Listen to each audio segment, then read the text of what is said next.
A poor girl with a baby hides from the rain in a luxury car. But when the young billionaire finds her, she pleads, "Please let me stay just a little while. My baby brother is sick." And when he looks at the child, his eyes fill with tears. The rain just would not stop. Big, heavy droplets pounded the dark asphalt of the parking lot as Drew adjusted his coat collar, trying in vain to shield himself from the water. It was almost 9 at night, and the corporate office building, where he worked, was practically deserted. Only a few lights remained on in the top floors, people like him, who had forgotten how to go home before the sky turned dark. Drew sighed, staring at the downpour through the glass doors. His car was parked only about 100 feet away, but at that moment it seemed miles off. He considered waiting for the rain to let up, but something told him it would be a long wait, like so many others in his life. At least the loneliness is more comfortable at home, he thought, clutching his briefcase against his chest and running into the rain. The water soaked through his clothes almost instantly.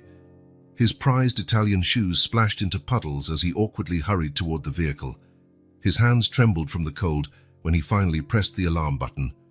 The car's lights flashed twice, like a welcoming beacon in that damp, dark night. He opened the door and tossed the briefcase onto the passenger seat before climbing in. For a moment he felt relief from escaping the rain. Then the reflection in the rearview mirror made his heart skip a beat. 2 eyes were watching him from the back seat. Drew froze, hand still on the door handle. His breath caught in his throat as he tried to process what he was seeing. Slowly, very slowly, he turned around. That was when he saw them.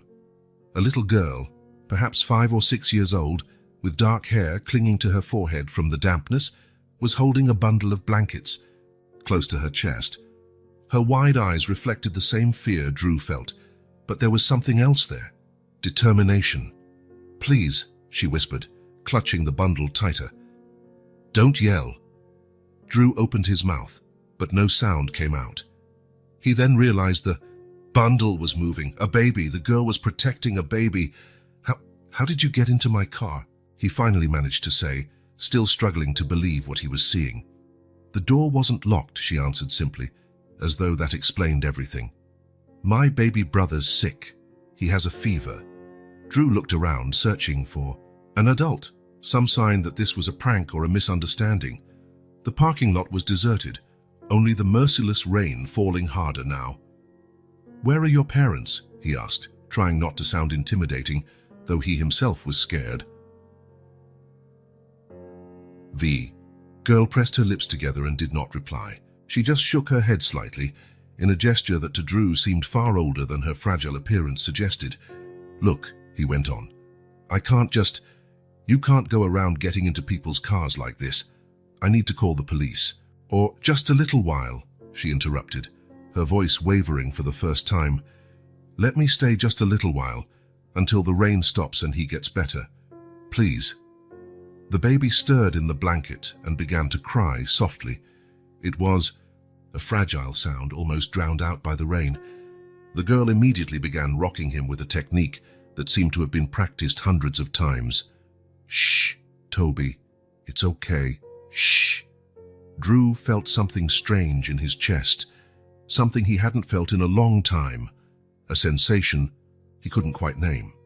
There, in the back seat of his perfectly maintained German car, was something that did not fit into his orderly, predictable world.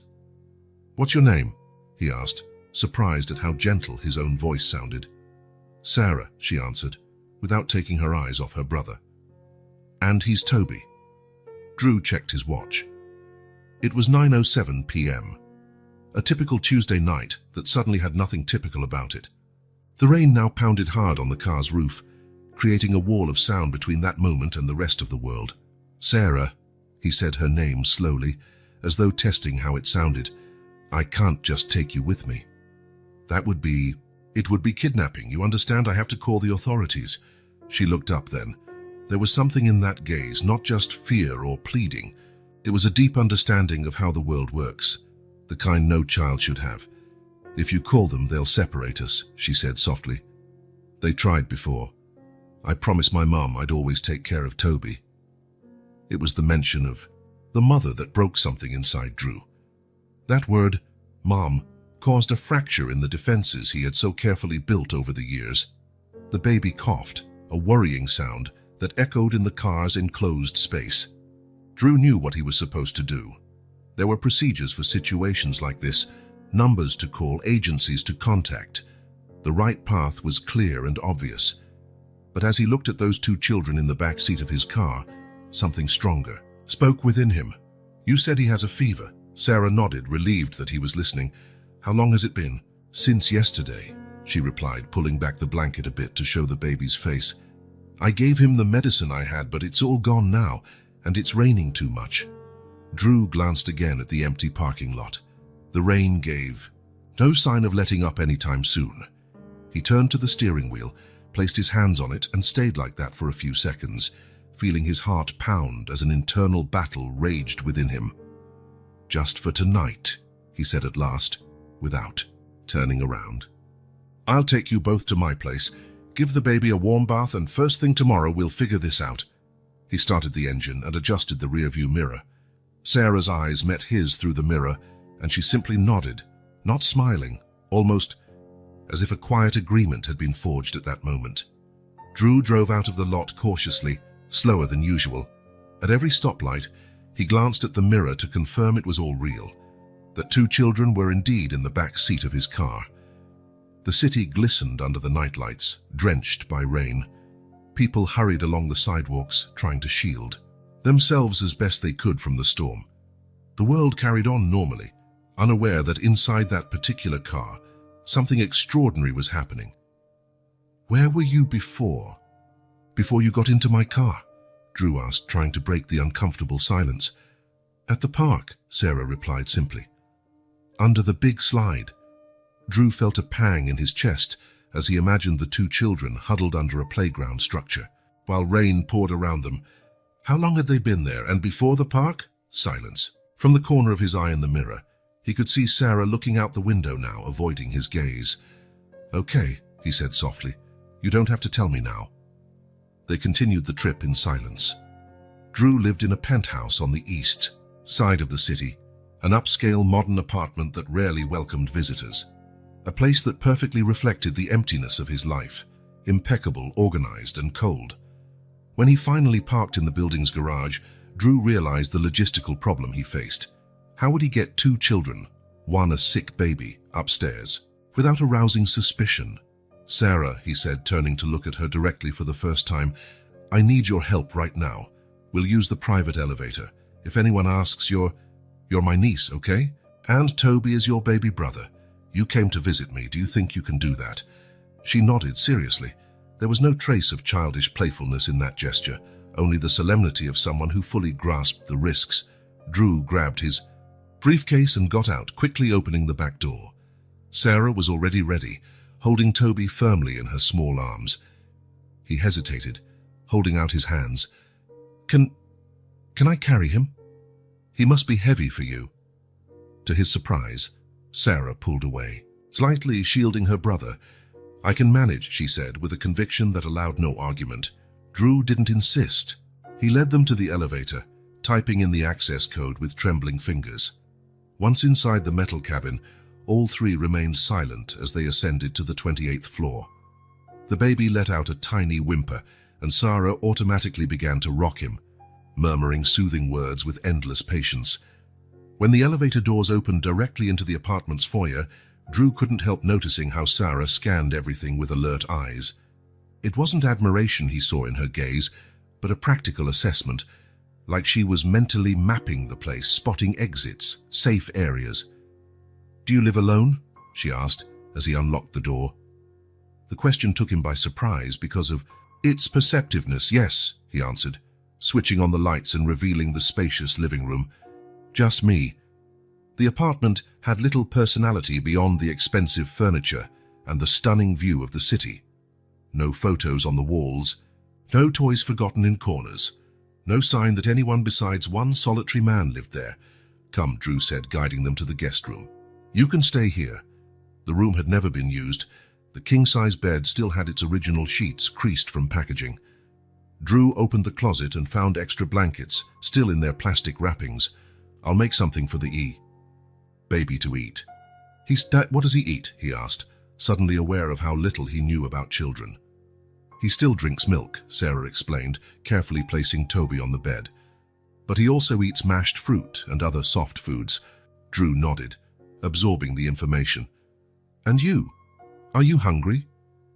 Sarah did not answer immediately. Her eyes were fixed on her brother, whose breathing seemed slightly rapid. "He's really hot," she said, touching the baby's forehead with the back of her hand. "He needs medicine." Drew felt a surge of panic. What did he know about fevers in babies, about dosages of children's medication, about anything related to kids for that matter? "I'll call a doctor," he decided, pulling out his phone. "No." Sarah exclaimed, alarmed. "They'll ask questions, want documents, call social services." Drew stopped, phone in hand. She was right. Any doctor would ask questions he couldn't answer.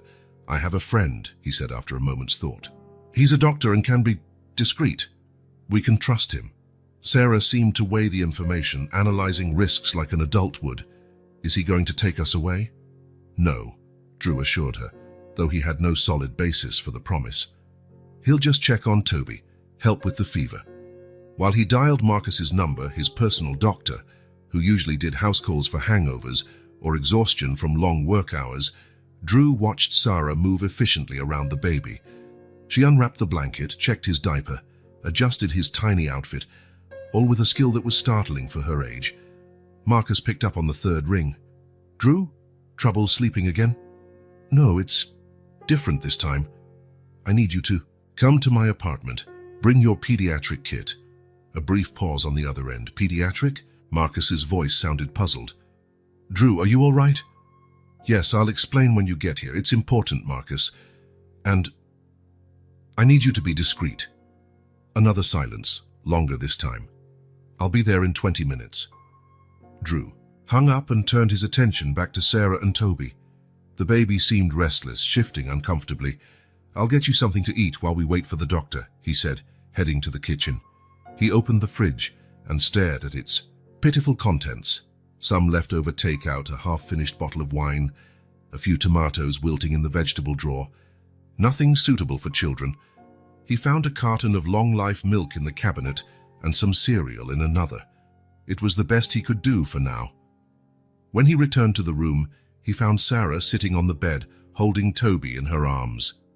The baby was whimpering softly, and she was humming a simple tune, rocking him gently. "The doctor's on his way," Drew said, placing a bowl of cereal and a glass of milk on the nightstand. "You should eat something." Sarah looked at the food, then at Drew. There was hesitation in her eyes. "Go ahead," he reassured her, interpreting her look. "I'm not going to take Toby away from you." Slowly, Sarah arranged the baby at her side on the bed, positioning him carefully among pillows so he wouldn't roll over. Only then did she pick up the bowl and start to eat. Methodically, spoonful by spoonful, as if rationing each bite. Drew sat down in the armchair in the corner, watching them. He had so many questions he wanted to ask, so many alarm bells going off in his mind. Where were these kids' parents? Why were they alone? How long until he had to do the hard but inevitable thing and contact the authorities? The doorbell rang, interrupting his thoughts. "That must be the doctor," he said, getting up. "I'll be right back." Marcus stood in the foyer with his usual black doctor's bag and an expression of barely disguised curiosity. "Drew," he greeted with a nod as he entered. "So what's going on?" Drew closed the door and took a deep breath. "I've got an unusual situation." He gave the shortest explanation possible: the kids in the car, the sick baby, his decision to bring them home. Marcus regarded him with a mix of disbelief and concern. "You realize what you're doing is technically a crime, right?" Marcus asked quietly. "Even with the best intentions." "I know," Drew replied, running a hand through his hair. "But I couldn't leave them out there in the rain with a sick baby." Marcus nodded, looking understanding. "Let's see our little patient then." In the bedroom, Sarah immediately moved into a protective stance when she saw the stranger. "Walk in." Drew introduced them, trying to reassure her. "Sarah, this is Dr. Marcus. He's going to check on Toby and see why he has a fever." Marcus approached with a kind smile, perhaps the same one he reserved for his youngest patients. "Hi, Sarah. May I take a look at your little brother?"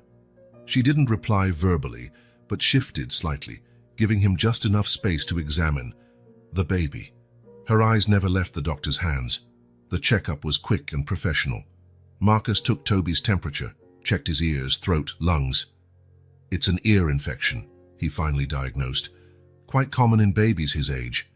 It's nothing serious, but he needs antibiotics. He opened his bag and removed a few medication bottles. This one's for the fever, he explained, handing the first to Drew. And this is the antibiotic. The dosages are on the label, but I'll write them down to make it easier. Drew took the meds, feeling the weight of responsibility he was now shouldering. How long until he's better? The fever should subside in the next 24 hours. The antibiotic course is for 10 days. He'll show significant improvement in 2 or 3 days, Marcus said, putting his instruments away. Then he lowered his voice. Drew, you have to think about what comes next. You can't just... I know. Drew cut him off, speaking quietly as well. I'll deal with it. I just need a little time. Marcus glanced at Sarah, who stood alert, listening to every word exchanged between the adults. If you need anything, call me, he said, handing a card to Sarah. My number's here for Toby, okay? She took the card carefully, as though it was something precious.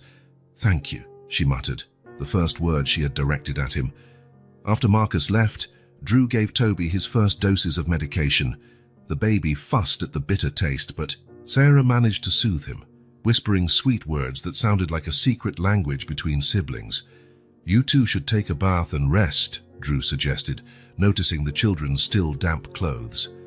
I'll find something for you to wear. He improvised with what he had, one of his t-shirts for Sarah, which fit like a long nightgown, and a clean scarf that could serve as a temporary diaper for Toby.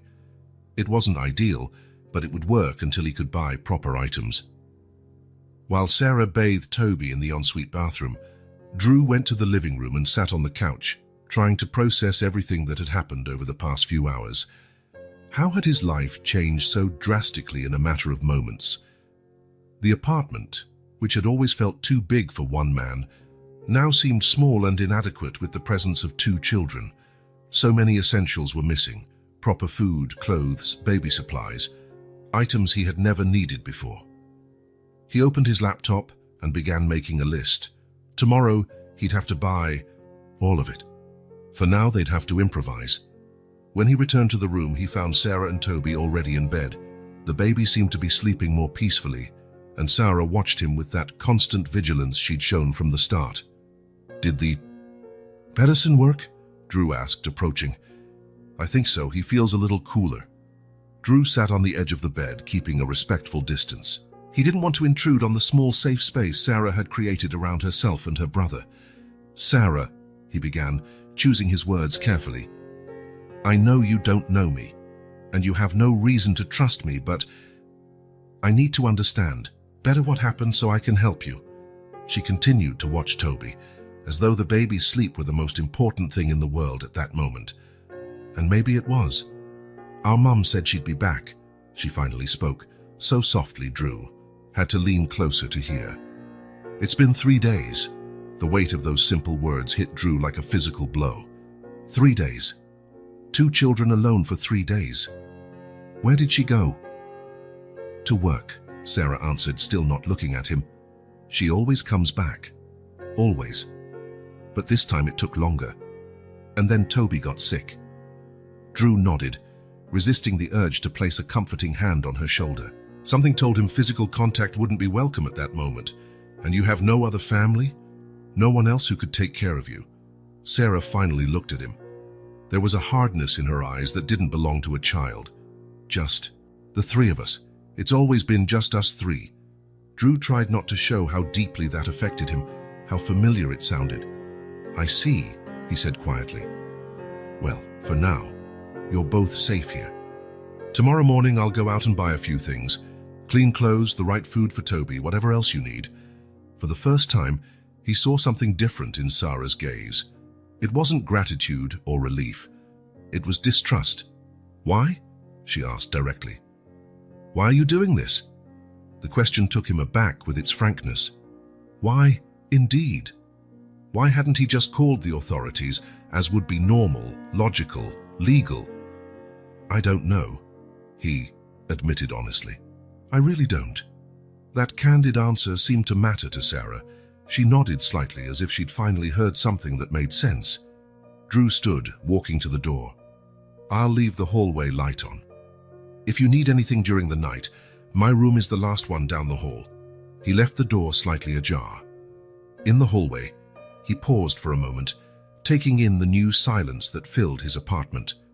It was no longer the silence of solitude, but the silence of people sleeping, of lives happening under the same roof. Before turning in, Drew headed to the kitchen for a glass of water. That was when he noticed a piece of paper on the counter that hadn't been there before. He moved closer and saw it was a drawing done in ballpoint pen on a page torn from the notepad he kept near the phone. In the simple but expressive sketch, there were 3 stick figures, 2 small and 1 tall, holding an umbrella over the smaller ones.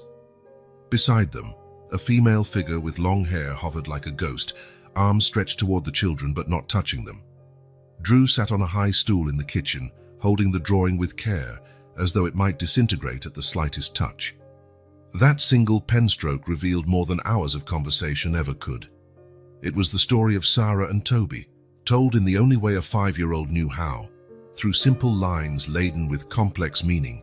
The mother who had left, but whose arms still reached for her children, and now him, the stranger with the umbrella temporarily shielding them from the storm. Drew folded the paper carefully and slipped it into his shirt pocket. Tomorrow would be another day with hard decisions to be made. But that night, at least that night, 2 children were sleeping safely under his roof, and for a reason he still did not fully understand, it made his apartment feel, for the first time in years, like a home. 3 days had passed since Drew found Sarah and Toby in his car. 3 days of a completely new routine improvised between bottles, medications, and bedtime stories read from children's books hastily purchased. Toby's fever had subsided as Marcus predicted. The baby now smiled more, made those cheerful sounds typical of children his age. Even Sarah seemed less tense, although her eyes still carried that constant alertness. Drew checked the calendar on his phone as he sipped his coffee. Monday. Inevitable. He had delayed going back to work for 3 days, claiming a severe cold, but he couldn't postpone it any longer. The presentation for the new investors couldn't be rescheduled again. I have to go to the office today, he said to Sarah, who was eating cereal at the kitchen island. The spoon stopped midway between the bowl and her mouth. Are you coming back? She asked bluntly, in that disarming honesty that always caught him off guard. Of course I'm coming back, Drew promised, feeling a pang in his chest at how legitimate that worry was. It's just for the day. I'll be back in the late afternoon. Sarah resumed her meal, but something had changed in her posture, an almost imperceptible tension in her small shoulders. What about us? She asked after a few moments. Drew had thought about this in the dead of night while staring at his bedroom ceiling. He couldn't just leave 2 children alone in his apartment, but he couldn't take them to the office either. And he still wasn't ready to do what exactly? Hand them over to the authorities? The very thought gave him an unnamable anxiety. I hired a nanny, he explained, trying to sound casual. She's experienced in caring for kids. She'll stay with you until I get back. We don't need a nanny, Sarah said, frowning. I know how to take care of Toby. Drew moved closer, sitting on the stool next to her. It was the first time they'd been so physically close. I know you do, Sarah. You take better care of him than many adults would, he said gently. But you're also a child. You deserve to play, draw, do kid things. The nanny will help with the heavier tasks. She still didn't look entirely convinced, but didn't argue further. Instead, she asked, what is she like? The nanny. Her name is Eleanor. She's older, experienced. My secretary recommended her. Drew left out the part about running a full background check on Eleanor Winters, 62, widowed, a former pediatric nurse who now supplemented her retirement by working as a nanny. He also omitted that he'd offered double her usual rate to ensure absolute discretion. The doorbell rang at precisely 7:30 a.m. As agreed, Eleanor was punctual. Good morning, Mr. Carter, she greeted when Drew opened the door. Her voice was calm, almost melodious. I'm Eleanor. Please come in. And you can call me Drew. Eleanor's grey hair was pinned into a practical bun. She had a kindly face, etched with lines suggesting many years of smiles, and watchful eyes that seemed to assess the situation more deeply than Drew had explained over the phone. "The children are in the kitchen," Drew said, leading her into the apartment. "Sarah is 5 and Toby is 8 months. He had an ear infection, but he's better now. He still needs to finish the antibiotic. Dosages are listed on the fridge." As he spoke, Drew realized he sounded like a worried father leaving his kids for the first time. The thought made him pause for a second, unsettled by his own feelings. In the kitchen, Sarah regarded the newcomer with that probing look Drew knew well. Eleanor, for her part, made no immediate move to get closer. She simply smiled and sat a respectful distance away. "Hello, Sarah. I'm Eleanor, and that little guy must be Toby," she said, waving to the baby in the high chair. "He likes mashed banana in the morning," Sarah informed, testing the woman's reaction, "and he can't stay on his back for too long or he might choke." "Thank you for telling me," Eleanor replied earnestly. "You seem to know your brother's preferences very well." Something about this exchange seemed to ease some of Sarah's tension. Drew seized the moment to finish the instructions. "There's food in the fridge, diapers in the bedroom, and my number is on this contact list," he said, handing a paper to Eleanor. "If anything at all happens, call me right away. Anything." "Don't worry, Drew, I'll take good care of them," Eleanor assured him. Drew nodded, grabbed his briefcase, and headed for the door. He paused for a moment, looking back. Sarah watched him with an expression he couldn't quite decipher. "I'll be back soon," he promised. During the drive to the office, Drew felt strangely torn. Part of him was relieved to return to his familiar routine of predictable challenges, meetings, and conference calls. Another part, however, felt restless, like he was leaving something important behind. The morning dragged on through a series of meetings that normally would have absorbed all his attention. Today, however, his mind wandered. Every few minutes, he checked his phone for any notification, message, anything. "Drew, are you with us?" came Michael's voice, snapping him back to the conference room. "Sorry, can you repeat the question?" Michael frowned, obviously noticing something off in his behavior. "I asked if you approve the new marketing strategy for the third quarter." "Oh, yes, it seems good," Drew answered, knowing his response was too vague.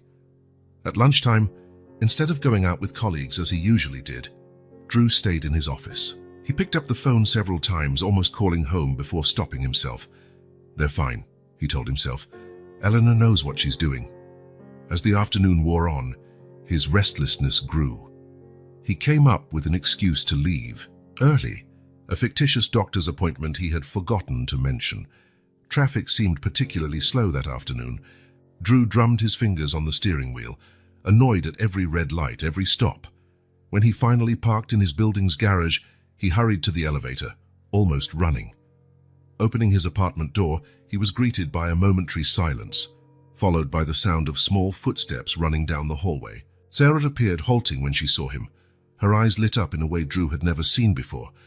"You came back," she exclaimed, and before he could reply, she rushed toward him and wrapped her arms around his waist. Drew froze, startled by the sudden gesture. For a second, his arms hung in midair, unsure.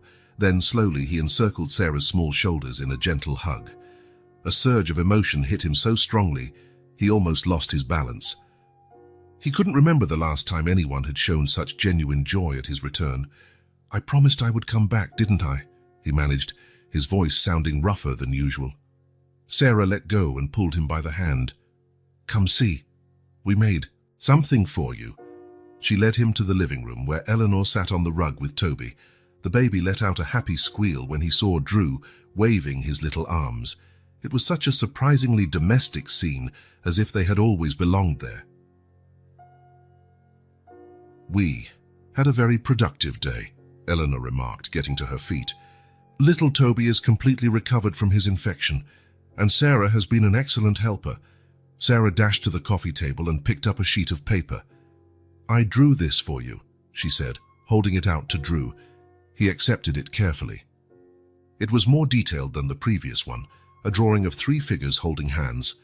A tall one, clearly him, and 2 smaller ones, Sarah and Toby, all smiling, in front of a big house that vaguely resembled his building. Above them, a bright sun occupied the corner of the page. In the other corner, a female figure looked on from a distance, as in the earlier drawing. the absent mother, still present in Sarah's memory. "It's so beautiful," Drew said, feeling a lump in his throat. "It's us," Sarah explained as though it was obvious. "In our house. Our house." The words struck Drew with surprising force. He glanced at the drawing again, then at Sarah, at Toby playing on the rug, and at the apartment that had always felt too large and empty, yet now suddenly felt exactly the right size. Something shifted within him at that moment. A door he had kept firmly closed for years began to open.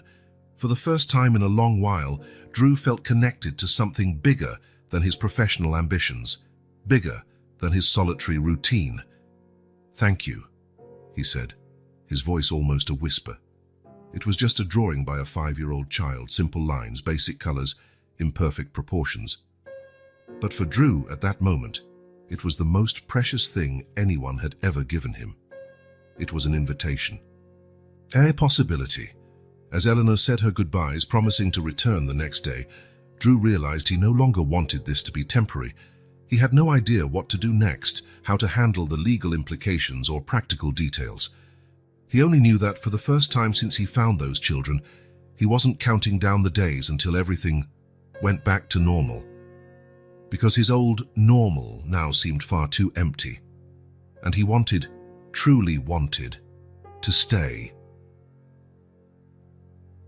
By the second week with the children, a sort of natural routine had formed. Drew woke up earlier, prepared breakfast while Sarah helped Toby get dressed. Eleanor arrived at exactly 7:30 and Drew headed to the office, now with photos of the kids on his phone to look at during the day. In the afternoon, he came home earlier. Eager for the moment Sarah would run down the hallway to greet him. Yet as routine settled, a restlessness grew within him. At night, after the children were asleep, Drew would sit in his home office, poring over a folder of all Sarah's drawings. Next to it, an ever-growing list of questions without answers. What would happen when their mother appeared? What would he tell the police when asked why he had kept 2 children in his apartment for 2 weeks without reporting it? How would he explain his sudden bond with them? And the most haunting question, what would happen when he had to let them go? On that Wednesday night, after putting Toby to bed and reading Sarah a story, Drew locked himself in his office and made the call he had been avoiding. His fingers trembled slightly as he dialed the number Marcus had given him. County Social Services, Janet Reeves speaking. Drew took a deep breath before answering. "Hello, my name is Drew Carter. I'm calling about a situation with 2 children. Are they in immediate danger? Do I need to send an emergency team?" The woman's voice grew automatically alert. No, nothing like that," Drew hurried to reply. "They're safe, they're with me." A pause followed. "Could you explain the situation more clearly, sir?" Drew ran a hand over his face, trying to find the right words. "I found 2 kids, a 5-year-old girl and an 8-month-old baby, alone about 2 weeks ago. The girl said their mother went to work and never came back. I couldn't just leave them." "You brought them to your home?" "Yes," he admitted, aware of how it sounded. "The baby was sick, it was raining. I thought it would just be for 1 night, but—" "And at no point did you contact the authorities?" The implied condemnation in her question made Drew shrink back. "I know I should have done so immediately. I know what I did is technically illegal. But they were so scared, and the girl said they'd be separated if they went into the system. I just wanted to help." More silence on the other end, then the sound of typing. "Mr. Carter, you must understand the seriousness of the situation. Legally, you should have notified the authorities right away. Keeping these children in your home without legal permission is considered kidnapping, regardless of your good intentions." Drew swallowed hard, feeling the weight of her words. "I understand, but what do I do now? I need to send someone immediately to take custody of the children. This arrangement can't continue another day. Could it be tomorrow morning?" Drew asked, thinking about how to prepare Sarah and Toby, "so I can explain to them what's going to happen." There was hesitation on the other end. "Very well, I'll be there at 10 a.m. But Mr. Carter, if you're not there with the children, when I arrive I'll have to involve the police, is that clear?" "Yes, perfectly clear," Drew replied, feeling his mouth go dry. "We'll be here." When he ended the call, Drew remained in his chair, staring at the wall, The reality hit him with full force. Tomorrow, the children would be gone. That little world they'd built together, that routine, everything would end. A soft sound at the door made him spin around. Sarah stood in the doorway, clutching the newly bought teddy bear in her arms. Her large eyes met Drew's with a look he'd never seen before. Older, more tired. "Sarah," Drew stood, alarmed. "What are you? Is everything okay? Do you need something?" "You're sending us away," she said. It wasn't a question. The air seemed to leave Drew's lungs. How much had she heard? "Sarah, It's okay," she interrupted in that small but firm voice that didn't match her age. "We knew we wouldn't stay forever." Drew knelt to her level. "That's not what I wanted, Sarah. I really didn't want it this way. But there are rules and I just can't." "When?" she asked straightforwardly. Drew felt something break inside him. "Tomorrow morning," he nearly whispered. Sarah nodded, as if confirming what she already suspected. "I'll pack." "How are things?" she said simply and turned to leave. "Sarah, wait," Drew called, standing up. "You don't have to do it now. We can spend the evening together. Read a story, watch a movie, whatever you want." She paused but didn't turn around. "I don't want any more stories," she said, her voice unnervingly calm for such a small child. "Stories just make us believe in things that aren't true." And with that she left, leaving Drew standing, alone in his office, heart aching at the maturity in her words. He didn't sleep that night. He lay in bed staring at the ceiling, replaying the last few days in his mind. How had he let things get so far? How had he allowed his heart to open so much for two children he knew, from the start, he couldn't keep? Before dawn, he got up and went to the children's room. Toby slept peacefully, unaware of what was about to happen. Sarah, however, was awake, sitting at the edge of the bed, methodically folding the clothes Drew had bought her. "Can't sleep?" he asked gently. "I have to finish packing," she replied without looking at him, "so I don't forget anything." Drew entered and sat beside her. "Sarah, I want you to know something. These days with you both have been the best days I've had in a long time." She finally looked at him. In the dark, her eyes seemed larger, brighter. "Then why are you sending us away?" The question was so direct, so honest, that Drew felt stripped of all his adult rationalizations. "Because I'm afraid," he admitted at last. "Afraid I'm not good enough for you, afraid I'll make mistakes, afraid of the consequences of hiding you for so long." "Everyone makes mistakes," Sarah said. "My mum made mistakes too, but she always came back." "I know. I hope she comes back to you soon." "You're not coming back, are you?" she asked. And for the first time, Drew saw tears in her eyes. "I'll try," he said, knowing it was an empty promise. "I'll do what I can to stay in touch." Sarah only nodded, returning to folding her clothes. Drew realized there was nothing more to say. No words could ease what was coming. "Do you want me to help?" he offered. She shook her head. "No. I can do it. I always can." Drew felt the weight of those words. How many times had this child had to be self-sufficient? How many times had she been forced to be strong when she should have just been a child? When morning came, Drew was already in the kitchen making breakfast. Pancakes because Sarah liked them. One last gesture, a desperate attempt to soften the blow he himself was delivering. Sarah appeared soon after, already fully dressed, carrying Toby in her arms and a small backpack on her shoulders. "I made pancakes," Drew said, trying to sound cheerful. "Thank you," Sarah replied politely, sitting down with Toby in his high chair. She ate in silence, helping her brother with small pieces of pancake and wiping his mouth with a neatly folded napkin. Drew watched, memorizing every detail. The way Sarah blew gently on Toby's milk before giving it to him. How she dabbed his mouth with the napkin, the sound of Toby's laugh when something amused him. Details that would soon be mere memories. At 9:45, Drew heard the intercom. A package had arrived at the front desk. He went down to fetch it, leaving the children alone for a few minutes. When he returned, he found Sarah in the living room. She had placed Toby on the rug with some toys, and now sat on the sofa, writing something on a piece of paper. Drew approached quietly, noticing she was drawing. Realizing his presence, Sarah quickly folded the paper and slipped it into her pocket. "It's a surprise," she said. "For later." Before he could respond, The doorbell rang. 10 on the dot. Janet Reeves was punctual. Drew took a deep breath. Trying to summon courage. That must be the social worker, he said to Sarah, who was already picking up Toby. The girl nodded solemnly. I know. Drew opened the door. Janet Reeves was a woman in her 50s, with brown hair lightly streaked with grey and determined but kind eyes. She wore a professional blazer and carried a folder of documents. Mr. Carter, she greeted formally. Yes. Please come in, Drew replied, stepping aside. Janet entered, her eyes immediately finding Sarah and Toby in the living room. Hello, she said, crouching to Sarah's level. You must be Sarah. And this handsome little guy is Toby, right? Sarah nodded silently. My name is Janet. I'm a social worker. Do you know what that means? It means you take care of kids who have nowhere else to go, Sarah answered, her voice small but resolute.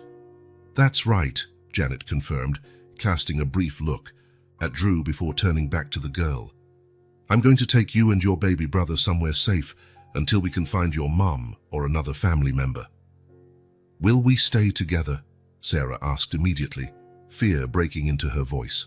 For the first time, Janet hesitated only a fraction of a second before replying. We'll do our best to keep you together, sweetheart. It wasn't a promise, and Drew saw that Sarah noticed. The girl clutched Toby more tightly.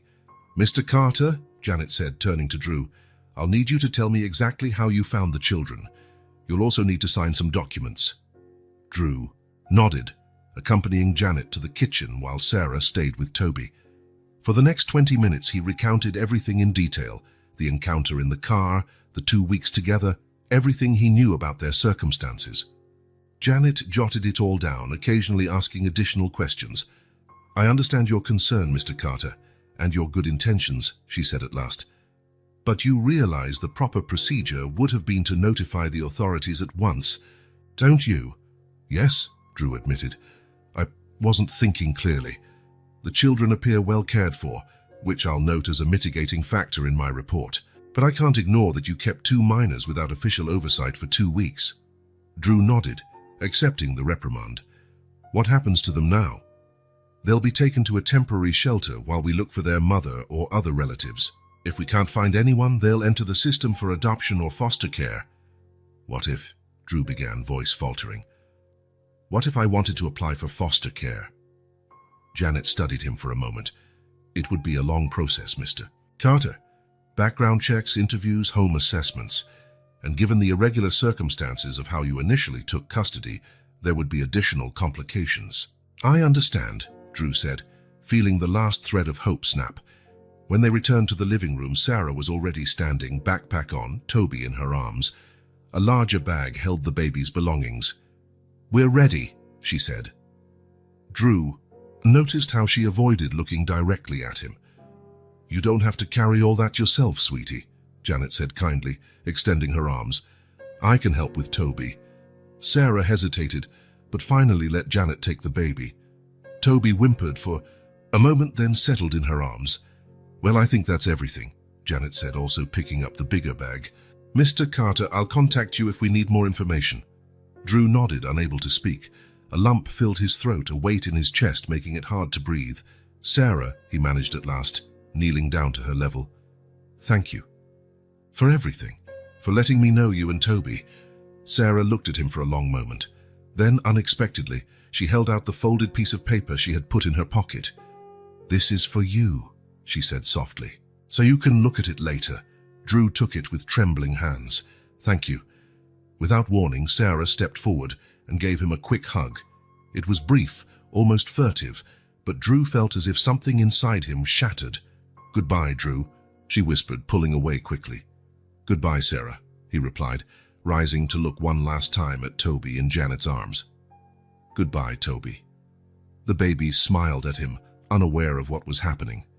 That innocent smile was almost more than Drew could bear. Janet led the children to the door, Drew following.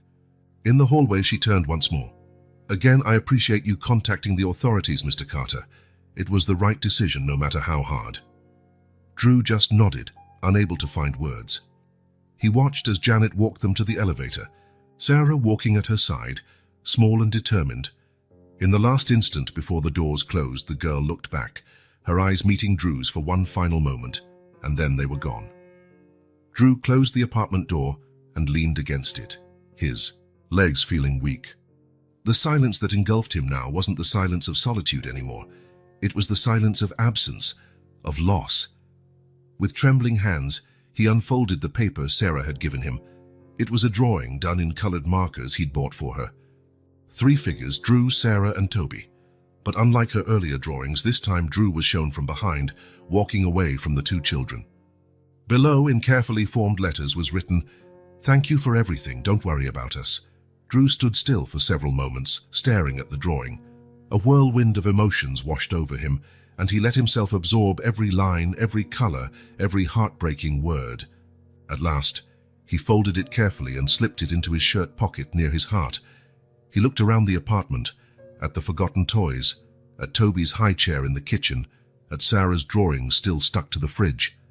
There was nothing else to do now but hope somehow the children would find the home they deserved, and live with the knowledge that for 2 brief weeks he almost had the courage to be that home. 3 days had passed since Sarah and Toby left. For Drew, it felt more like 3 years. The first morning after the children were gone, he woke up in a panic, thinking he'd heard Toby crying. In a confused moment, he rushed out of bed before remembering the baby was no longer there. No one was. On the second morning, he lay there staring at the ceiling, avoiding the clock that normally told him it was time to start the routine with the kids. At 7:30, the intercom stayed silent. Eleanor was no longer coming. There was no one to care for. On the third morning, Drew forced himself up at the usual time, determined to reclaim his old routine, the one from before he had found Sarah and Toby that rainy night in his car. He made coffee, got dressed, drove to the office, going through the motions like a machine, body moving without conscious thought. Now, sitting at his desk with a stack of contracts before him, he gazed out the window without really seeing the city. It was the 4th day, the 4th morning waking to an empty apartment, the 4th attempt to pretend everything was back to normal. "Drew, did you hear what I said?" Michael's voice brought him back to reality.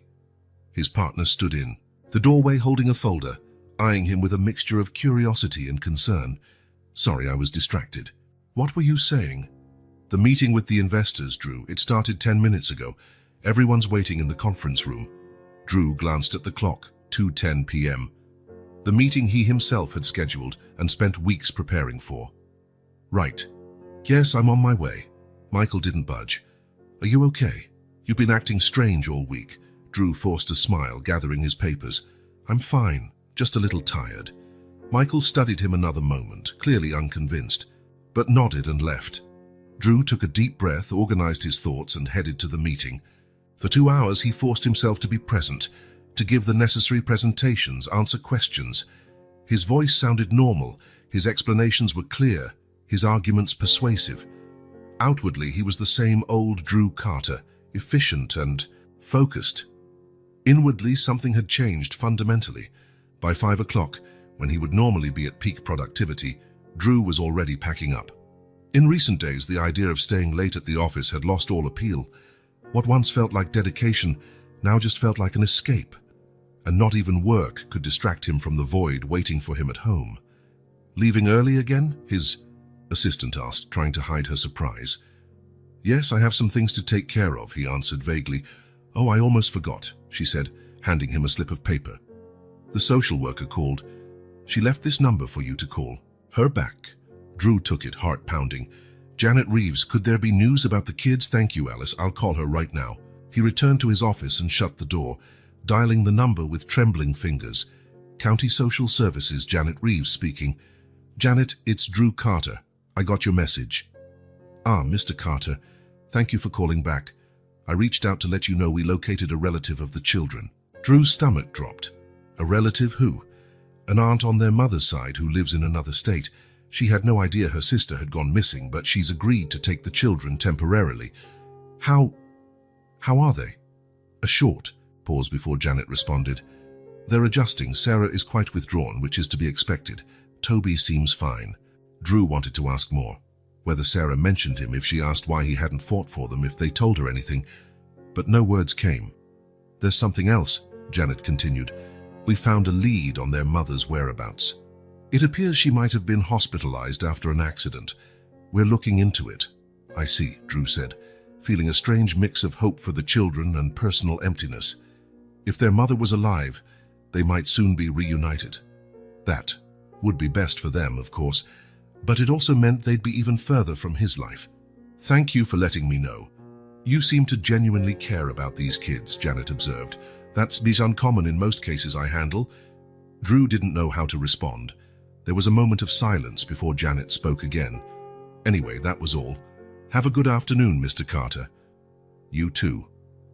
Drew hung up and stared at the phone. The news should have cheered him up. The children were with family and their mother might be alive. So why did he feel that weight in his chest? He drove home on autopilot, barely registering his route. Opening his apartment door, he was greeted by the silence, once neutral, now deafening in its emptiness.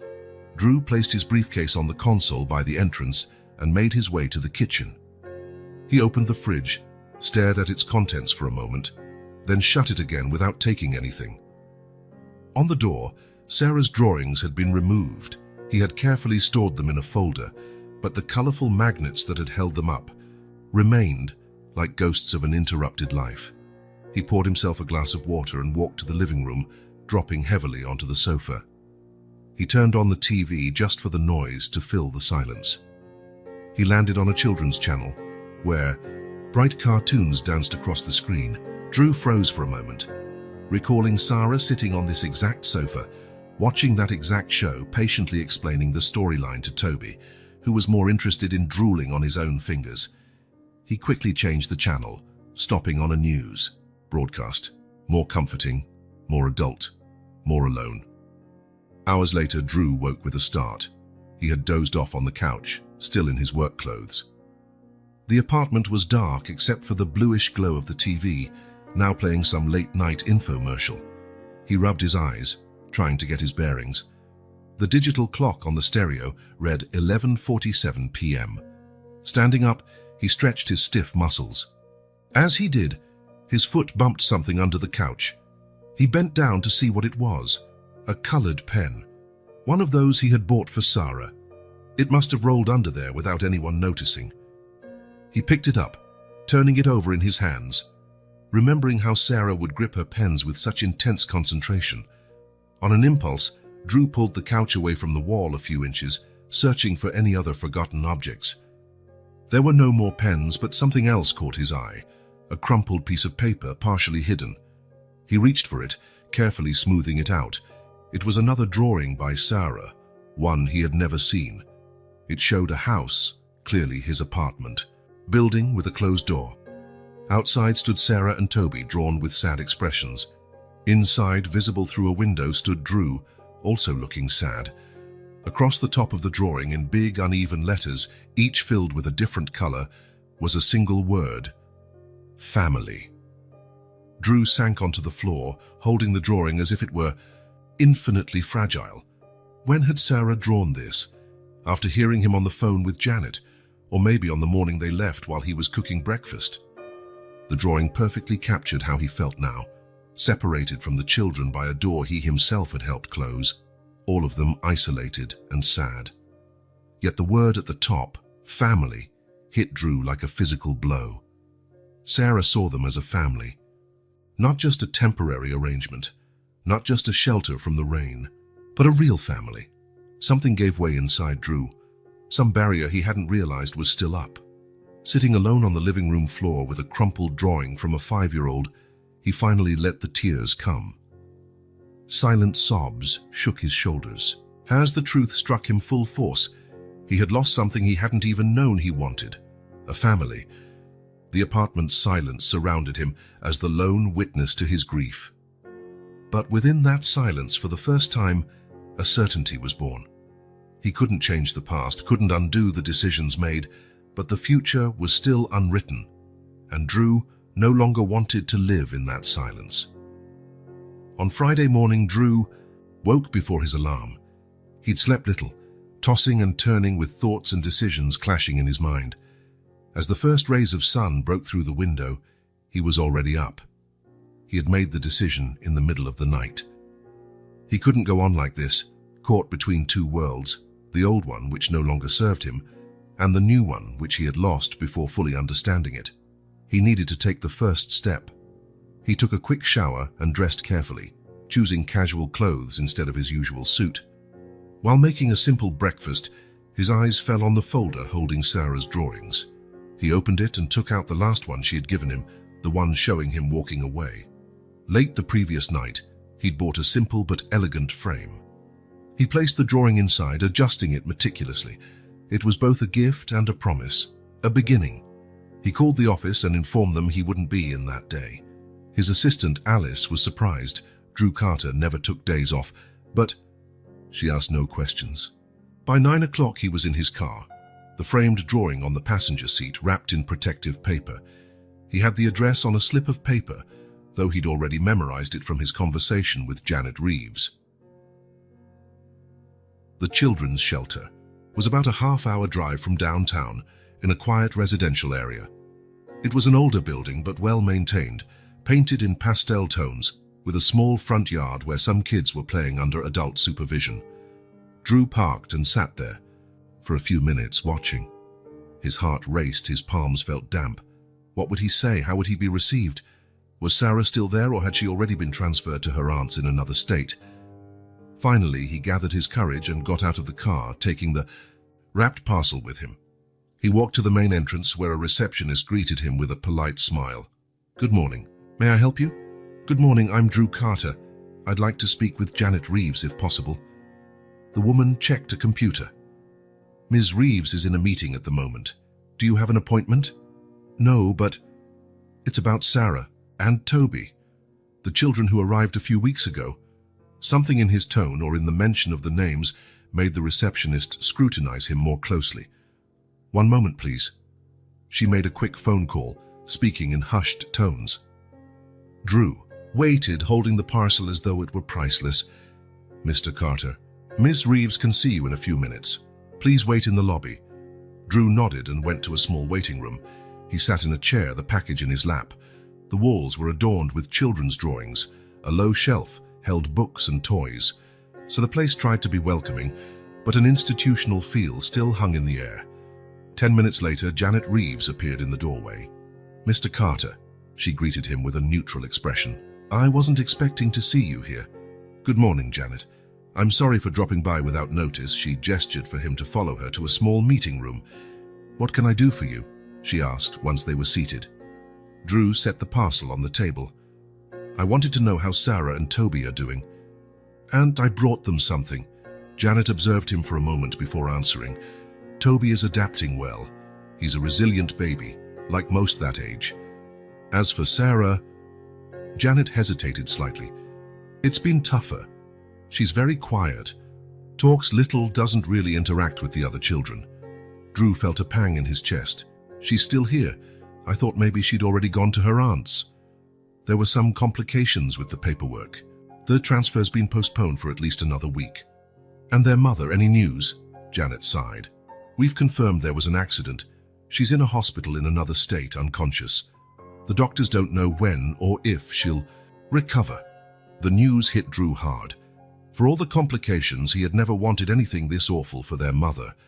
"I'm very sorry to hear that. These are difficult cases," Janet replied. "Now, about your visit." "I'd like to see Sarah," Drew said plainly, "just to see how she's doing so she'll know I haven't forgotten her." Janet studied him with her keen professional eyes. "Mr. Carter, I must be frank. I mentioned your name to Sarah a few days ago, asked if she'd like a visitor. She said no." The words felt like a punch in the stomach. Drew looked away, trying to hide how it hurt him. "I see. Children like Sarah develop coping mechanisms. Emotional withdrawal is one of them. It's nothing personal against you." Drew nodded, not trusting his voice to speak. After a moment, he gently slid the package toward Janet. "I still want her to have this. It's the drawing she gave me before leaving. I framed it." Janet took the package. "I'll make sure she gets it." Drew pulled an envelope from his jacket pocket. "And this too, please. It's just a note." Janet accepted the envelope, looking at Drew with an expression that now held a trace of compassion. "You know, Mr. Carter, in all my years of social work, I've rarely seen anyone so affected by such a brief encounter with children who aren't theirs. Drew didn't know what to say. How to explain that those 2 weeks had changed something fundamental inside him. How to put into words the connection he felt, the emptiness he now carried. "May I ask what you wrote?" Janet asked, indicating the envelope. "Just that I'm here, that if she wants to see me, I'll come every day." Janet frowned slightly. "Mr. Carter? I won't force her," Drew clarified quickly. "I won't insist on seeing her against her will. I'll just sit in the garden outside on the bench. If she wants me, she'll know where to find me. If she doesn't, I'll respect that." Janet seemed to weigh the situation. "All right, I'll give her your gift and your note. As for waiting in the garden, our outdoor space is partly public. I can't stop you from sitting there as long as you respect the rules and the privacy of the other children." "Thank you," Drew said, standing. "That's all I ask." That afternoon, Drew sat on a bench in the shelter's small garden. From there, he could see children of various ages playing, but Sarah wasn't among them.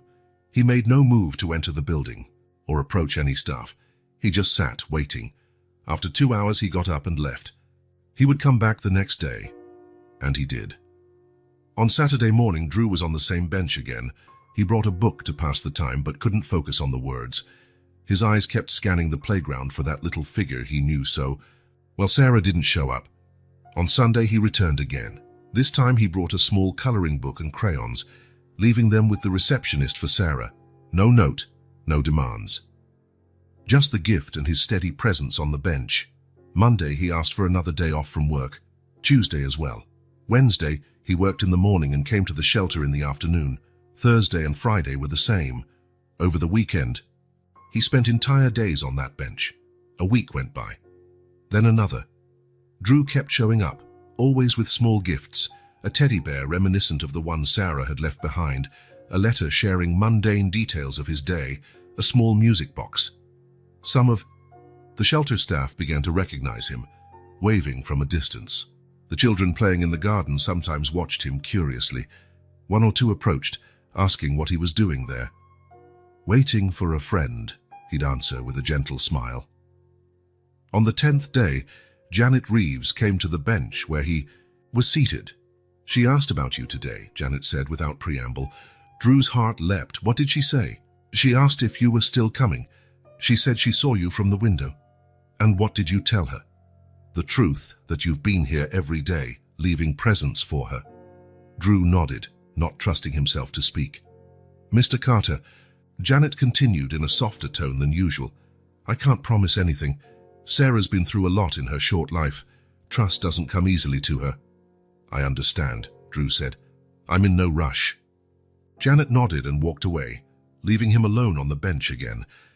On the 14th day, Drew arrived a bit later than usual. He'd had an important meeting he couldn't postpone. By the time he got to the shelter, it was already past 4 in the afternoon. He made his way to his usual bench, carrying a small bag. Inside was a new sketchbook and colorful markers. He was so focused on organizing the gift that he didn't notice the small figure standing a few yards away, watching him. When he finally looked up, his heart seemed to stop. Sarah was there, staring at him. Time froze as their eyes met. Sarah remained motionless, her fingers gripping the hem of her blue t-shirt. She looked thinner, Drew noted, or perhaps the shirt was just too big for her. Her hair was pulled into a simple ponytail, different from the more elaborate braids Eleanor used to style for her. More than her physical appearance, it was her expression that had changed, more guarded, more closed off. Those 15 days seemed to have built new walls around her. Drew didn't move. He didn't want to scare her away now that she was finally here. He simply sat there, the gift in his hands, waiting. Sarah broke the silence first. "Why did you come?" she asked, her voice small but firm. The question, so direct, so fundamental, caught Drew off guard. He had rehearsed so many explanations for when he finally saw her again, but now they all felt hollow compared to the simplicity of that question. He took a deep breath and answered with the only truth that mattered. "Because I realized you two are my family." The words hung in the air between them, weighted with a significance neither had previously dared to name. Sarah didn't react immediately. Her eyes studied Drew's face, as if searching for any sign of falsehood. You didn't want us before, she finally said, not accusing him, just stating a fact. Drew felt the weight of those words. He set the gift bag aside on the bench and slowly knelt on the grass, bringing himself down to her eye level. Sarah, I need to apologize, he said, his voice shaky with contained emotion.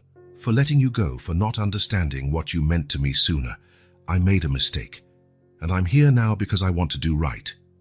Sarah kept staring at him without answering, but she didn't run. She was listening. For Drew, that was enough of a start. You said you would try, she spoke after a long pause. But you didn't try. You called her and you didn't fight for us. Her accusation was fair, and Drew didn't attempt to defend himself. You're right. I should have fought harder. I should have said no when the social worker came to take you away. I should have done everything differently. You lied, Sarah went on, her voice gaining a little volume. You said we could stay, that everything would work out. Drew felt each word like a small blade cutting through the defenses he'd built up over years. Yes, I lied. Not on purpose, but I did. I thought I was doing the right thing, following the rules. But I was wrong. A small crease formed between Sarah's eyebrows. Grown-ups always follow the rules, she said, surprisingly bitter for someone so young, even when they're dumb. Sometimes rules are important, Drew replied softly, but sometimes what matters most are the people, and I chose the rules over you. That was my greatest mistake. Sarah looked away for the first time, gazing at the ground. It doesn't matter now. We're leaving next week to go live with my aunt. Drew felt that same pang in his chest. Janet had mentioned the impending transfer, but hearing it from Sarah made it more real, more painful. Is it far? He asked. Another state, Sarah replied. I'll have to go to a new school, everything different again. There was a resignation in her voice that didn't fit a 5-year-old. A resignation that instability was normal. Sarah, Drew said, carefully choosing his words, I know I have no right to ask you for anything, but if you could give me another chance, a chance to show you I can be different, that I can be better. How? She challenged. Are you going to fight the social worker? Tell my aunt we can't go? If I have to, yes, Drew replied, surprising even himself with his determination. I'll do whatever it takes, the legal way this time, the right way, but I'll fight for you. Sarah studied him for a long moment before speaking. I don't believe in promises anymore. Her words struck Drew like a physical blow. How could a child so young have already lost something as fundamental as believing in promises? I understand, he said quietly. Then I won't promise, I'll show you. Every day, until you leave, I'll be here. And if you do leave, I'll find out where you are and keep trying. Not because I promised, but because it's what I want to do. A slight quiver passed over Sarah's lower lip.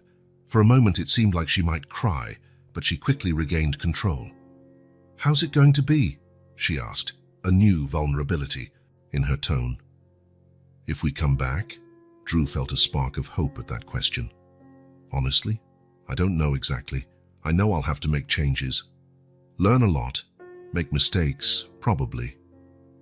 But we'll figure it out together. What if my mom comes back? The question hung between them, laden with significance. Drew knew from Janet that her mother's condition was uncertain, but Sarah clearly lacked the full picture. Then, we'll be really happy she returned, he said honestly. Your mom will always be your mom, Sarah. Nothing will change that. But what about you? I'll still be here. One way or another, I'll still be part of your life if you'll let me.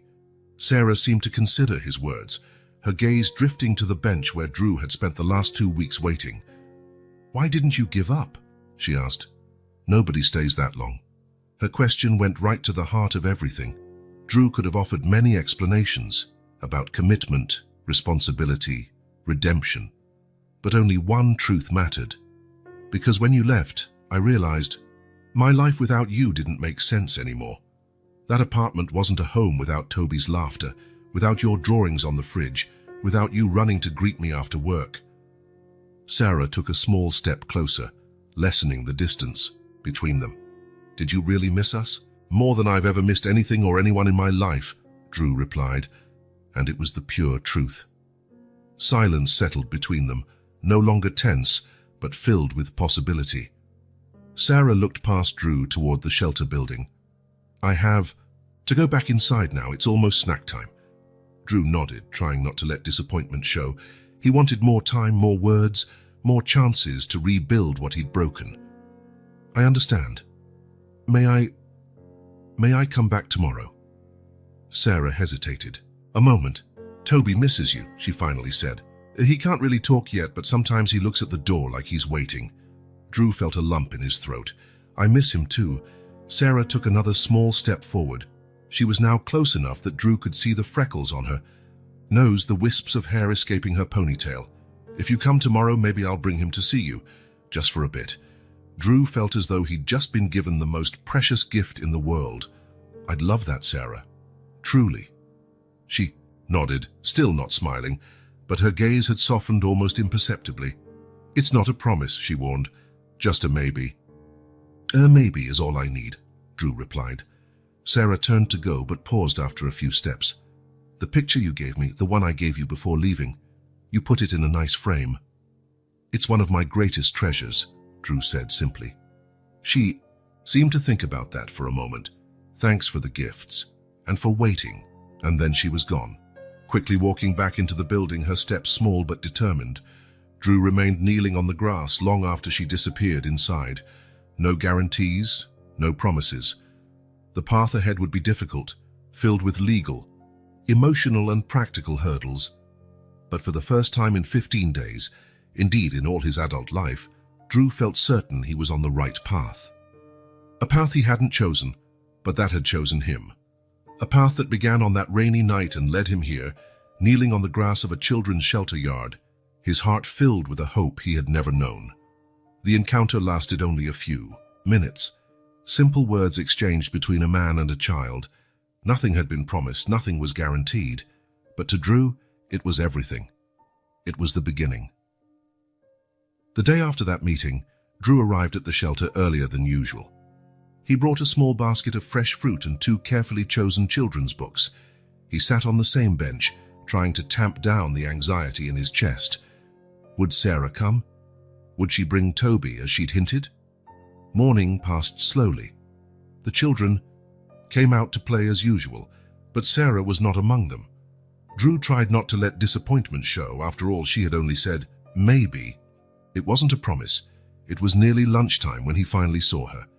Sarah stood by the building's door, half hidden, watching him from a distance. She didn't approach or wave. She just observed him. Their eyes met briefly, and he gave her a small smile. After a few minutes, she disappeared inside again. On the 3rd day, she appeared once more. This time, she stood closer, leaning against a tree about 30 feet from the bench. Drew waved discreetly. She did not wave back, but also didn't move away. I brought some apples, Drew said loudly, trying to sound casual. Those little red ones you liked. Sarah didn't respond, but she did glance at the basket for a moment before looking back at him. I also have a new book. It's about a girl who finds a dragon in her backyard. I thought you might like it. No verbal response, but Drew noticed she took a tiny step forward. You don't have to come over if you don't want to, he continued. I can leave it at reception like the other gifts. Sarah hesitated, glancing toward the building and then back to Drew. Can I just look at it up close? She asked finally, her voice almost too quiet to hear across the distance. Of course, Drew answered, fighting the surge of emotion he felt at hearing her voice.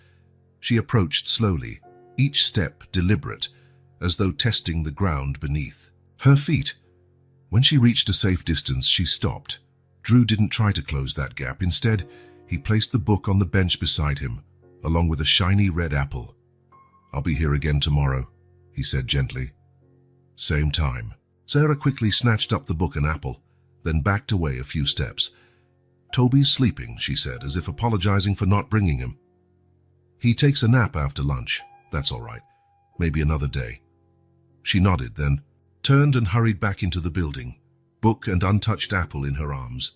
The following days followed a similar pattern. Each time Sarah appeared, staying a bit longer, getting a bit closer. On the 6th day, she sat on the other end of the bench, leaving a considerable space between them. On the 7th, she ate one of the pears Drew had brought, waiting until he took a bite of his first. On the 8th day, she brought Toby.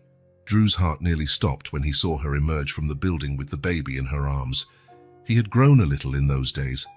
His face looked rounder, and he had more hair, soft golden curls like a little halo. "He was asking about you," Sarah said as she drew near, though they both knew Toby could barely say a few words. It was her way of saying she was ready for this step. "Hi, buddy," Drew greeted gently, staying seated on the bench to avoid startling them.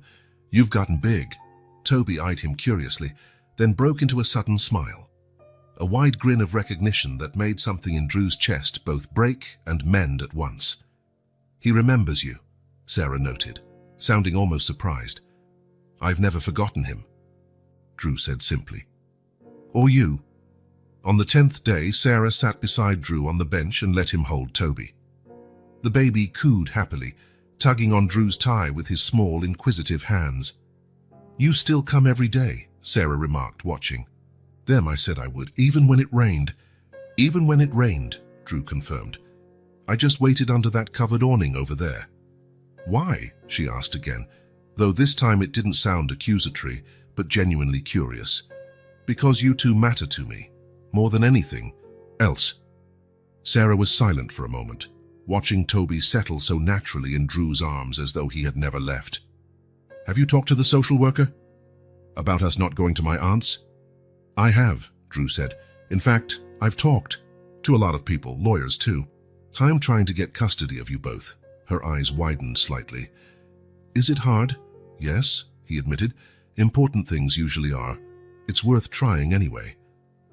On the 12th day, Sarah was already on the bench when Drew arrived, though Toby wasn't with her. "He's got a little cold," she explained. "Nothing serious." Drew nodded, imagining how it would feel to be there, comforting him, checking his temperature, making sure he was well cared for. Sarah held out a folded paper to him. "I drew this last night." Drew opened it carefully. It was more detailed than her previous drawings. 3 figures holding hands, Drew, Sarah, and Toby, in front of a building that resembled his apartment.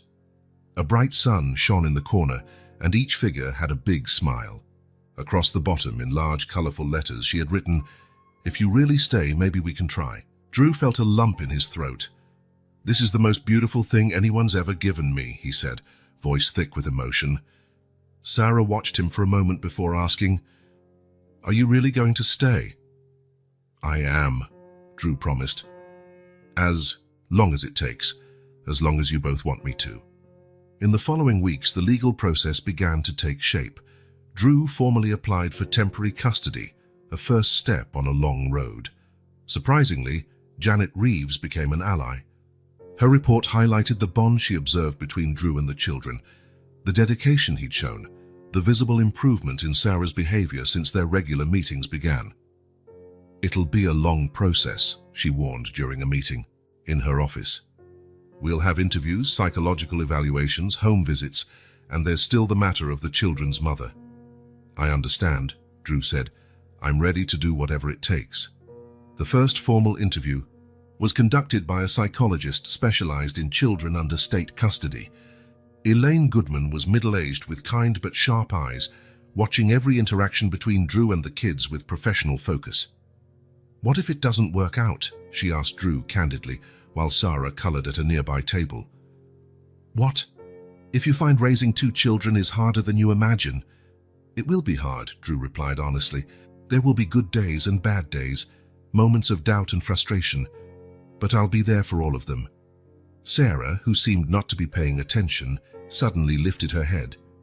"What if I break something?" she asked in her small but clear voice. "What if I do something wrong? What if I wake up crying at night and bother you?"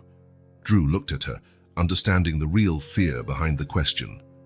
"We'll fix it together," he answered simply. "If something breaks, we'll mend it. If you do something wrong, we'll talk about it and learn from it. If you wake up crying, I'll be there to hold you." Elaine took note, clearly moved by the exchange.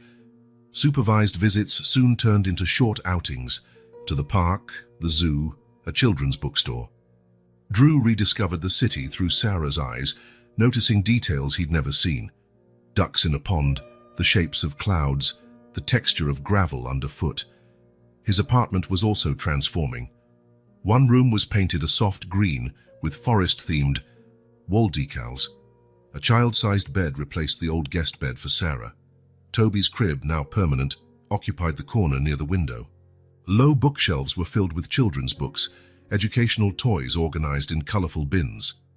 On one home visit, Janet looked around, seemingly satisfied with the changes.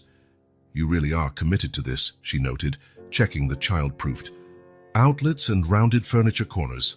"Completely," Drew confirmed.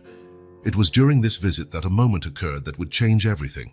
Sarah, exploring her newly decorated room, suddenly stopped and looked at Janet and Drew talking in the living room.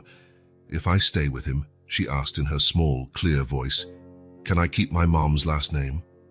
The living room went silent. Janet glanced at Drew, whose face registered initial surprise followed by deep understanding. Drew approached and knelt to Sarah's level. "Of course you can, Sarah," he said with a tender smile. "You'll never have to choose between her and me." Tears filled Sarah's eyes and she nodded as though confirming something important to herself. Janet blinked rapidly, looking like she was holding back her own tears. "That's," she began, clearing her throat. "That shows a rare understanding of the situation, Mr. Carter." But Drew barely heard her. His attention was on Sarah, who cautiously stepped closer. "Will my mom be mad if I like you too?" she whispered, so low only Drew could hear. "No," he answered with certainty. "Moms want their kids to be loved and cared for. She'd be happy to know there's someone else to love you and Toby." Sarah nodded, absorbing his words. Then, in a gesture that caught Drew completely by surprise, she opened her arms and hugged him, the first hug initiated by her since their reunion. It was brief, but so complete in its meaning. It wasn't about erasing the past or replacing people. It was about creating space so that new connections could flourish while honoring what came before. It was about building bridges between what was lost and what could still be found. It was about a family forming, not through blood ties but through daily choices, constant presence, and love shown in both small and big ways. When Sarah finally let go, there was a different light in her eyes, no longer just caution or fear, but a flicker of hope. The rebuilding would be slow, sometimes painful, often uncertain, but it was happening brick by brick, day by day, and for Drew every little step felt like a miracle in itself. The official letter arrived on an ordinary Tuesday, unannounced. An envelope with the family court seal in the corner. Drew stared at it for long seconds before working up the nerve to open it. His hands trembled slightly as he broke the seal. Having evaluated all legal requirements and considering the best interest of the children in question, this court grants Mr. Andrew Carter the full and permanent adoption of minors, Sarah Elizabeth Lewis and Tobias James Lewis. The words blurred before his eyes. After 18 months of waiting, hearings, supervised visits, evaluations, moments of hope interspersed with despair, there it was, official, final, real. Sarah and Toby were legally his children. News about their biological mother had arrived 6 months earlier. After a long coma, she had passed away without ever regaining consciousness. Sarah cried for days, hugging the only photo she had of her mother. Drew was by her side the whole time, holding her small hand, wiping her tears, listening to stories about the woman who'd first loved her. The aunt who initially agreed to take them had eventually admitted she couldn't handle raising 2 children. Her own life was complicated, unstable. After meeting Drew and seeing the bond he had with the kids, she signed documents relinquishing any familial claim, paving the way for adoption. And now, it was finally done. Drew put the letter in a drawer and looked around the apartment, no, the house. They had moved into a real house in recent weeks with a backyard and spacious bedrooms upstairs. A place where Toby, now 2, could run around without bumping into furniture, and where Sarah could have her own space to create and dream. The physical move mirrored the transformation that had taken place in their lives. The old apartment, once so meticulously ordered and sterile, had gradually become a colorful, lively chaos. The new house fully embraced that chaos as part of its character. Sarah had decorated her room with framed drawings, some of the most meaningful from their journey together. The original drawing Drew found crumpled behind the couch, bearing the word family, was displayed in a place of honor above her bed. Others covered the walls of the hallway, living room, and kitchen, a riot of color and shape telling their story in pictures. Toby's toy cars spread across the living room floor, and his cloth books filled a low shelf within reach of his curious little hands. The fridge, beside Sarah's art, now sported magnet letters forming simple words Toby was beginning to recognize. The house was full of noise, full of life, stamped with the unmistakable, irreversible mark of its new inhabitants. Glancing at the clock, Drew realized it was time to pick the kids up from school and daycare.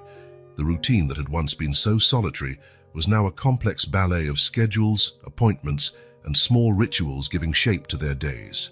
It was exhausting, yes, but it made him feel more alive than ever. Parking in front of the elementary school, he saw Sarah waiting by the gate. When she spotted him, she smiled and ran over, backpack bouncing against her shoulders, a new drawing in her hand. No hesitation in her hug anymore, no caution in her affection. "Guess what happened today?" she asked as she buckled her seatbelt. "What?" "My teacher put my drawing on the classroom wall. She said it's the best one she's ever seen." Drew grinned, genuinely proud. "That's amazing, Sarah. You worked really hard on it." "It's a drawing of our house," she explained, showing him the artwork. "Look, I even drew the swing you promised to build." Drew laughed, catching the subtle reminder. "This weekend, I promise." At the daycare, Toby greeted them with his typical burst of energy. As soon as he saw Drew, he dropped the toy in his hand and ran with unsteady steps, yelling, "Daddy! Daddy!" with that pure joy only children can display. Drew scooped him up, inhaling the scent of baby shampoo and cookies. Toby immediately started babbling in his own little language, mixing real words with made-up sounds, recounting stories only he fully understood. On the drive home, Drew watched his two children in the rearview mirror. Sarah was helping Toby with a picture book, pointing to animals and naming them patiently, as a big sister who took her role seriously. There was a confidence in her now, a security that grew each day. He decided to wait until dinner to share the news of the final adoption decree. For now, he'd savor this ordinary moment of extraordinary happiness. Sunday dawned under a clear blue sky and a gentle breeze wafting through the open windows. It was already past 8 when Drew finally came downstairs, having checked that both kids were still asleep. Saturday nights usually meant staying up later than usual, resulting in lazy Sunday mornings. Drew laid out the ingredients on the counter and began preparing pancake batter, a Sunday tradition they'd established over the past few months. As he whisked, he quietly hummed a tune he'd heard Sarah practicing for a school performance. That's not how the song goes. Drew turned to find Sarah standing in the kitchen doorway, barefoot, still in her pajamas, with Toby sleepily perched on her hip. The little boy was giggling about something, perhaps Drew's off-key humming. "Morning, sleepyhead," Drew said with a grin. "And no, I know I'm not much of a singer." Sarah rolled her eyes but smiled, setting Toby in his high chair. "Hungry," Toby declared, patting his small hands on the table. "Pancakes coming right up," Drew promised, pouring the first round of batter into the hot skillet. While the pancakes cooked, Sarah went to the fridge for juice. She passed by a shelf displaying various photos in colorful frames. She paused to straighten one, the three of them at the zoo, standing in front of the elephants, Toby in Drew's arms, Sarah with a melting ice cream cone, all of them beaming at the camera. Next to it, other pictures told the story of the last few months. Sarah holding Toby at his first birthday party with Drew, a snapshot of Drew reading a bedtime story with a child on each side, them building a snowman in winter, Sarah proudly showing off the first tooth she lost. The house was now filled with these little proofs of shared life, captured memories, preserved moments, a story being written day by day. "You know what the best day of the week is?" Sarah asked, taking a seat at the table. "Sunday?" Drew guessed, placing a plate of pancakes in front of her. "Yep, because we spend the whole day together." Drew felt that now familiar tightening in his chest, not of sadness or anxiety, but of a happiness so complete it almost hurt. After breakfast, with the sun already high, Drew suggested they head to the backyard. While Sarah helped Toby put on his shoes, Drew gathered some sheets and cushions. "Are we making a fort?" Sarah asked, eyes lighting up at the sight of the materials. "The best fort ever," Drew confirmed. Together, they transformed one corner of the yard into a makeshift refuge.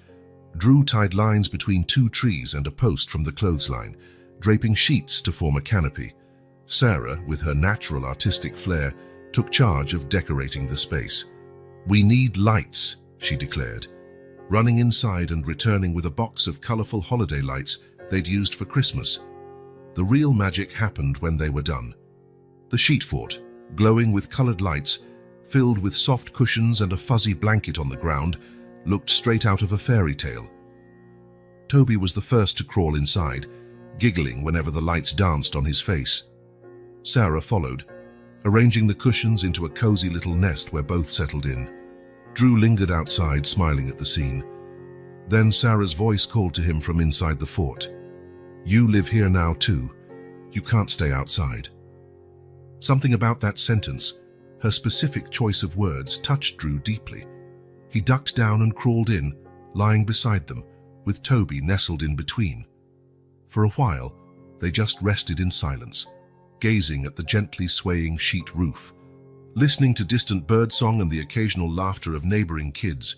"Drew," Sarah spoke quietly in that intimate space. "Yes? Are we really a family now?" The question hung in the air, laden with meaning. Drew turned to look at her and saw the seriousness in her eyes, the need for assurance, for certainty, in a world that had taught her far too soon that nothing was truly permanent.